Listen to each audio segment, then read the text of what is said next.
رسوله الكريم أما بعد أعوذ بالله من الشيطان الرجيم بسم الله الرحمن الرحيم وإلهكم إله واحد لا إله إلا هو الرحمن الرحيم صدق الله العظيم وصدق رسوله النبي الكريم الأمين إن الله وملائكته يصلون على النبي يا أيها الذين آمنوا صلوا عليه وسلموا تسليما الصلاة والسلام عليك يا سيدي يا رسول الله وعلى آلك وأصحابك يا حبيب الله الصلاة والسلام عليك يا نبي الله وعلى آلك وأصحابك يا نور اللہ۔ حمد و صلاۃ کے بعد اللہ تبارک و تعالیٰ نے قرآن مجید میں ارشاد فرمایا ہے وَإِلَٰهُكُمْ إِلَٰهٌ وَاحِدٌ، فرمایا تمہارا معبود ایک ہی معبود ہے، لا الہ الا، اس کے سوا کوئی عبادت کے لائق نہیں ہے، هو الرحمن الرحیم، بڑا مہربان ہے اور نہایت رحم کرنے والا ہے۔ اللہ تبارک و تعالی وحدہ لا شریک ہے، اس کی ذات و صفات میں کوئی اس کا شریک نہیں ہے۔ جب اللہ وحدہ لا شریک ہے تو پھر اللہ تبارک و تعالی کی رضا یہ ہے کہ اس کے بندے کوئی بھی نیک عمل کریں، کوئی بھی خیر کا کام کریں تو اس میں نیت خالصتاً اپنے رب کی رضا کی کریں، اس وحدہ لا شریک کے ساتھ کسی کو شریک نہ کریں، کسی جگہ بھی کوئی دکھلاوا نہ کریں، کوئی تصنع، کوئی بناوٹ، کوئی ریاکاری ان کی زندگی کا حصہ نہ ہو۔ آپ دیکھ لیجئے کہ اگر انسان کو بھی پتہ چل جائے کہ فلاں آدمی میرے ساتھ مخلص نہیں ہے، تعلق تو رکھتا ہے، دعوی محبت بھی کرتا ہے، میرے ساتھ اپنے رشتے کا اظہار بھی کرتا ہے، لیکن مخلص نہیں ہے، تو وہ تمام تر محبتوں کے دعووں کے باوجود وہ تعلق ٹوٹ جاتا ہے۔ گھر کے اندر میاں بیوی کے ساتھ اور بیوی اپنے میاں کے ساتھ اگر مخلص نہیں ہوتی تو وہ گھر نہیں چلتا، تو اخلاص کے بغیر تو ایک گھر نہیں چل سکتا، تو پورا دین کیسے چلے گا؟ مسلمان جس دور سے گزر رہے ہیں اس زمانے میں نیک اعمال کرنا فتنوں کے درمیان ویسے ہی ایک مشکل کام تھا، اور پھر اگر کوئی نیکی کر لی جائے، کوئی خیر کا کام کر لیا جائے اور اس میں ساتھ دکھاوا بھی شامل کر لیا جائے، وہ کام ضائع ہو جاتا ہے۔ امام غزالی رحمۃ اللہ تعالی علیہ اس کی مثال اس طرح بیان فرماتے ہیں کہ ایک بادشاہ اپنے ایک نگرانی کرنے والے سے، ایک حارس سے، ایک گن مین سے بڑا راضی تھا کہ یہ بڑا چاق و چوبند ہے، یہ بڑا چست ہے اور رات بھر میری حفاظت کے لیے کھڑا رہتا ہے میرے کمرے کے باہر، بڑی دل جمعی اور دل سوزی کے ساتھ یہ میری ذمہ داری کا خیال کرتا ہے اور مجھے دشمنوں سے، مخالفوں سے بچانے کی تدبیریں کرتا ہے۔ بادشاہ اس کے ساتھ بڑا ہی راضی تھا، مطمئن تھا اور اپنے دل میں اس کے لیے بڑی محبت پاتا تھا، لیکن اچانک بادشاہ کو یہ خبر ملی کہ یہ شخص تو بادشاہ کے لیے تو یہاں نہیں کھڑا، اس کی تو معاذ اللہ محل میں گھومنے والی ایک کنیز پر نظر ہے، یہ تو رات بھر جو یہاں کھڑا رہتا ہے اس کے لیے کھڑا رہتا ہے۔ تو امام غزالی رحمۃ اللہ علیہ فرماتے ہیں مجھے بتاؤ اب وہ بادشاہ اس کے ساتھ کیا سلوک کرے گا، کتنا بڑا اس نے دھوکہ دیا، اس کے دل کو توڑ ڈالا، اس نے اس کے اعتماد کو ٹھیس پہنچائی، کیا اس کے ساتھ وہ سلوک کرے گا؟ تو بلا مثال و بلا تشبیہ صرف سمجھانے کے لیے فرماتے ہیں بتاؤ نا، ایک شخص بڑے اخلاص کے ساتھ، بڑی توجہ کے ساتھ، لوگوں کے سامنے بڑے انہماک کے ساتھ وضو بھی کرے، نماز کے لیے بھی کھڑا ہو اور ارادہ اس کا دکھاوے کا ہو، بہت سا خرچ کر کے وہ حج بیت اللہ کی سعادت کو جائے، عمرہ کرنے کے لیے حرمین شریفین کا سفر بھی کرے، صدقات و خیرات بھی کرے، لوگوں کی دل جوئی بھی کرے، لوگوں کے ساتھ وہ حسن سلوک بھی کرے، لیکن اس کے اندر اس کی رضا، اس کی خواہش اللہ کی رضا کی نہ ہو، کیا اس نے پایا؟ نبی اکرم صلی اللہ تعالیٰ علیہ وآلہ وسلم نے فرمایا کچھ لوگ صبح قیامت اپنی نیکیوں کے ساتھ اپنے رب کریم کی بارگاہ میں حاضر ہوں گے، ان کے پاس ایک ذخیرہ موجود ہے نیکیوں کا، وہ اللہ کی بارگاہ میں وہ نیکیاں لے کے جب پہنچیں گے تو رب کریم فرمائے گا انہیں لے جاؤ، اور ان لوگوں سے جا کے ان نیکیوں کا اجر طلب کرو جن کو دکھانے کے لیے تم نے یہ نیکیاں کی تھی۔ اگر تم خالص میرے لیے یہ نیکیاں کرتے تو میں ضرور اپنی رحمت سے تمہیں اس کا اجر عطا کرتا، لیکن تم نے چونکہ میرے لیے کی نہیں، تمہاری نیتوں میں کھوٹ تھا، ارادوں میں نقص تھا، تمہاری نیتوں میں کوئی اور بھی موجود تھا، لہذا جاؤ اور وہیں سے جا کے حصول ثواب کرو جہاں سے تم نے، جن کو دکھانے کے لیے تم نے یہ نیکیاں کی تھیں۔ لیکن اگر خالص اللہ کی رضا کے لیے نیکی کی جائے، اپنے مالک کو راضی کرنے کے لیے کی جائے، اس کی بارگاہ میں رجوع کرنے کے لیے کی جائے، اس کی رحمت کی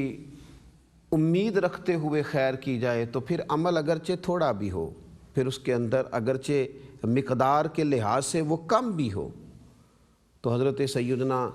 معاذ ابن جبل رضی اللہ تعالیٰ عنہ ارشاد فرماتے ہیں کہ نبی پاک صلی اللہ تعالیٰ علیہ وآلہ وسلم نے فرمایا اپنے دین کو اللہ کے لیے خالص کر لو، ریاکاری، تصنع، بناوٹ، دکھلاوا، اس سے اپنے آپ کو بچا لو، دین کو اپنے رب کے لیے خالص کر لو، تمہارا تھوڑا عمل بھی تمہیں کفایت کر جائے گا،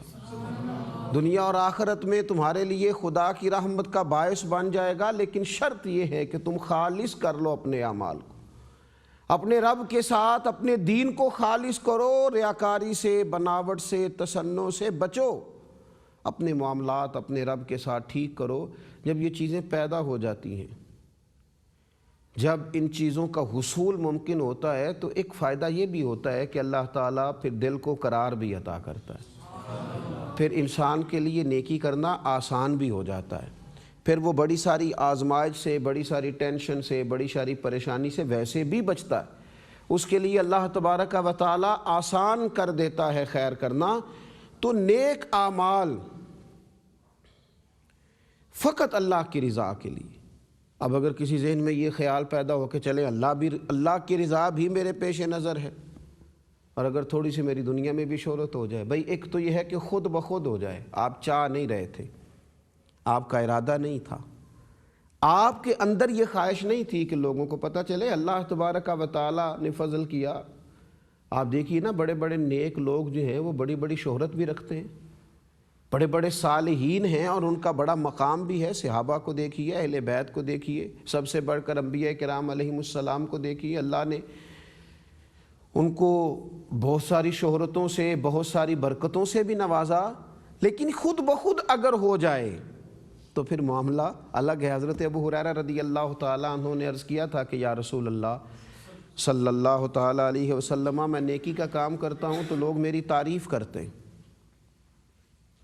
آپ اس پر کیا فرماتے ہیں؟ تو نبی پاک علیہ السلام نے فرمایا یہ تو تمہارے لیے دنیا میں ہی بشارت ہے، یہ تو خوشخبری ہے تمہارے لیے، اگر تم نیک کام کرتے ہو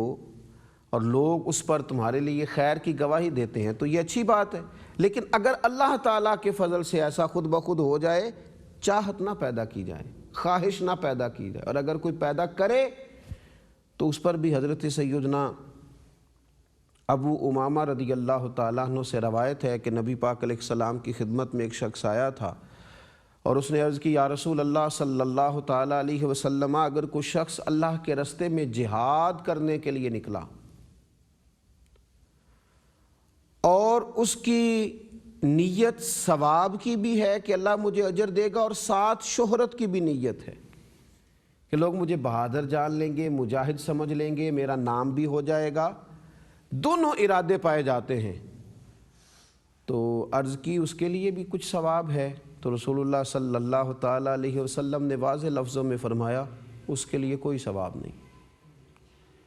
سائل نے پھر عرض کی یا رسول اللہ صلی اللہ تعالیٰ علیہ وسلم، ایک شخص لڑائی کے لیے نکلا ہے، جہاد کے لیے نکلا ہے، اس کی خواہش یہ ہے کہ اللہ بھی راضی ہو جائے اور مخلوق میں بھی میری شہرت ہو جائے، تو اس بندے کو اجر ملے گا؟ تو حضور نے دوبارہ فرمایا کہ اس کے لیے کوئی اجر نہیں ہے۔ پھر عرض کی تیسری دفعہ یا رسول اللہ صلی اللہ تعالیٰ علیہ وسلم، اگر کوئی شخص جہاد کے لیے نکلے اللہ کے رستے میں لڑنے کے لیے اور اس کی نیت میں دونوں چیزیں پائی جائیں کہ اللہ بھی راضی ہو جائے گا اور میری مخلوق کے اندر شہرت بھی ہو جائے گی، تو اسے اجر ملے گا؟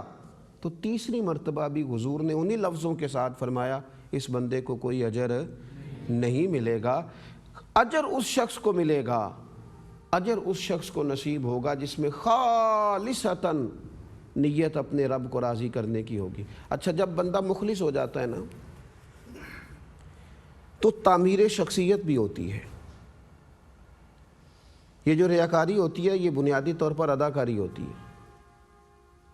اداکاری بندہ لمبی نہیں کر سکتا، تھک جاتا ہے۔ یہ جو اخلاص ہوتا ہے یہ نارمل زندگی ہے، اور نارمل زندگی انسان کے لیے آسان ہوتی ہے کہ وہ جو کہہ رہا ہے وہی کر رہا ہے، جو ارادے کر رہا ہے اسی کی عملی صورتیں اس کی زندگی میں نافذ ہیں۔ تو ریاکاری سے بچتے ہوئے جب انسان عمل کرتا ہے تو پھر وہ دانا ہوتا ہے، پھر اللہ تبارک و تعالیٰ اسے حکمتیں عطا کرتا ہے۔ رسول کریم صلی اللہ تعالیٰ علیہ وسلم نے فرمایا جس شخص نے اللہ تعالیٰ کی رضا کے لیے صرف 40 دن اخلاص اختیار کیا، یہ ذرا چلہ بھی سن لیں، 40 دن تک وہ اللہ کے احکامات کی پابندی کرتا رہا، جہاں جانے سے اللہ نے روکا تھا وہاں سے رکا رہا، خالص اللہ کی رضا کے لیے، اور اس نے تقوی اختیار کیا۔ حضور فرماتے ہیں اللہ تبارک و تعالیٰ اس کے دل سے اور اس کی زبان سے حکمت کے چشمے جاری کر دے گا، دانائی نصیب ہوگی، تقوی نصیب ہوگا، بصیرت نصیب ہوگی۔ 40 دن یہ کر کے دیکھے کہ میں نے کوئی دکھلاوا نہیں کرنا، کسی قسم کی کوئی ریاکاری نہیں کرنی۔ یہ ترغیب و ترہیب میں حدیث موجود ہے۔ 40 دن تک اپنے رب کی رضا کی خاطر عمل کرے، دل کو بھی اللہ دانا کر دے گا، زبان سے بھی حکمت کے چشمے جاری ہو جائیں گے۔ وہ کرے تو صحیح، 40 دن تو کرے۔ مجھے بتائیے جو 40 دن یہ کام کرے اسے یہ فضیلت ملتی ہے، تو جو عمر بھر اپنے رب کی رضا تلاش کرتا رہے، عمر بھر۔ صحابہ کے بارے میں کہا نا سیماہم فی وجوہہم من اثر السجود، تم انہیں دیکھو گے اللہ کی رضا تلاش کرتے ہوئے ان کے چہروں پر تمہیں نظر آئے گا سجدوں کے نشان۔ کیوں؟ کہ وہ اللہ کی رضا کے متلاشی ہیں، وہ اللہ کی رضا تلاش کرتے ہیں، وہ اثرات ان کے چہروں پر عیاں ہیں، ان کی زبانوں پر حکمت کے چشمے ہیں، ان کے دلوں میں بصیرت کی روشنی ہے، ان کے فیصلوں کو اللہ تبارک و تعالیٰ نے صحیح سمت عطا کی ہے۔ تو جب انسان مخلص ہو جاتا ہے، ایک تو یہ کہ اللہ تعالیٰ اسے حکمت دیتا ہے، اور دوسرا نفع اس شخص کو بہت بڑا یہ حاصل ہوتا ہے کہ جب وہ مخلص ہو جاتا ہے تو پھر اللہ تبارک و تعالیٰ اس کی مدد فرماتا ہے، اور جسے تائید ایزوی حاصل ہوتی ہے، اللہ کی مدد جس بندے کو حاصل ہوتی ہے، دنیا اور آخرت میں پھر ہر جگہ اللہ تعالیٰ اسے سرخروئی عطا فرماتا ہے۔ اس شخص کو کامیابیاں نصیب ہوتی ہیں چونکہ اس کے پیچھے جو مدد ہے وہ دست غیب کی ہے، وہ اللہ کی رحمت کی ہے، وہ مالک کریم کی مدد ہے۔ کیونکہ وہ مخلص تھا تو رسول کریم صلی اللہ تعالیٰ علیہ وآلہ وسلم نے خود ارشاد فرمایا،